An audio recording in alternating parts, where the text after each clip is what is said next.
درسنا اليوم أيها الأصدقاء وصلنا إلى مرحلة الخطأ البرمجي المتوقع حدوثه، أي أننا اليوم نطلب في هذا السطر أننا يجب أن يذهب إلى ورقة عمل رقمها 42.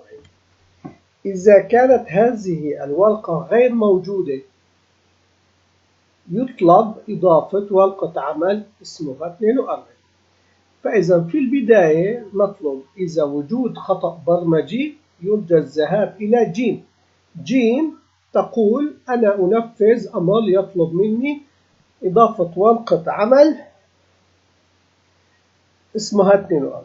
أما إذا كان موجود هذه الورقة، إذا كانت موجودة هذه الورقة تحدد وتذهب إلى خلية A1 فيها وتسجل تاريخ اليوم، ثم تغلق البرمجة. لا يوجد داعي لكي تكمل لأننا نقع في مشكلة أخرى. فإذا المبرمج عندما سوف يطلب هذه البرمجة يجب أن يكون متوقع أن هذه الورقة التي رقمها 42 إما أنها موجودة وإما أنها غير موجودة.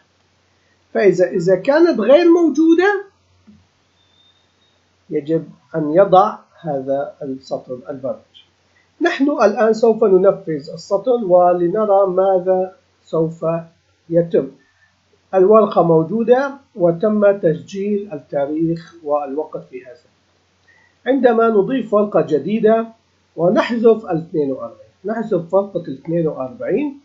الآن عندما ننفذ هذه الورقة، ننفذ هذه البرمجة، نلاحظ أنه تم إضافة ورقة 42 لكن لم يتم تسجيل أي شيء فيها. عندما نعود ونطلب البرمجة نلاحظ أنه تم تسجيل تاريخ اليوم فيها. فإذا المستخدم الآن أو الذي يتابعنا المبرمج عرف أن هذه البرمجة تنفذ خطوتان، مرحلتان، طريقتان، مهمتان. المهمة الأولى عندما تكون موجود الورقة 42 يتم تنفيذ هذه الأسطر وتنتهي البرمجة. وعندما لا يكون موجود صفحة الورقة 42 تنتقل إلى هذه المرحلة ويتم إنشاء ورقة اسمها 42. عملية التحكم بالأخطاء المتوقع حدوثها عملية مهمة جدا يجب أن ينتبه إليها المبرمج لكي يجهز أسطر برمجية بدون أخطاء.